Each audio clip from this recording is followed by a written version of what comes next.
ಶುಭೋದಯ. ಕರ್ನಾಟಕದಲ್ಲಿ ಹೆಸರುವಾಸಿರುವ ಸಿಂಧಿ ಪದವಿ ಪೂರ್ವ ಕಾಲೇಜಿನಲ್ಲಿ ಉಚಿತ ಆರೋಗ್ಯ ತಪಾಸಣೆ ಹಮ್ಮಿಕೊಂಡಿದ್ದೀರಾ. ತಾವೇನು ಹೇಳೋಕ್ಕೆ ಇಷ್ಟಪಡ್ತೀರಾ? ಸಿಂಧಿ ಸೇವಾ ಸಮಿತಿ ಸಂಕಲ್ಪ ಏನಂದರೆ ವಿದ್ಯಾದಾನ ಜೊತೆ ನಾವು ಆರೋಗ್ಯಕ್ಕೂ ನಾವು ಅಷ್ಟೇ ಮಹತ್ವ ಕೊಡ್ತಾ ಇದ್ದೀವಿ. ಅದಕ್ಕೆ ನಮ್ಮ ಇಲ್ಲಿರುವ ಮಕ್ಕಳು, ಅವರ ತಂದೆ ತಾಯಿಗಳು ಹಾಗೂ ಅವರ ಹಿರಿಯರು,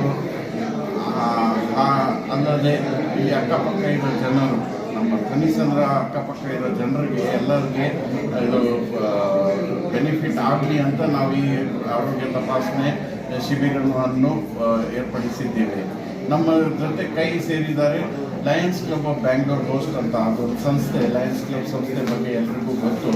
Lions club of Bangalore host ಸುಮಾರು 70 ವರ್ಷ ಹಳೆಯ ಸಂಸ್ಥೆ. ಅವ್ರ ಕಡೆಯಿಂದ ಬಂದಿದ್ದಾರೆ.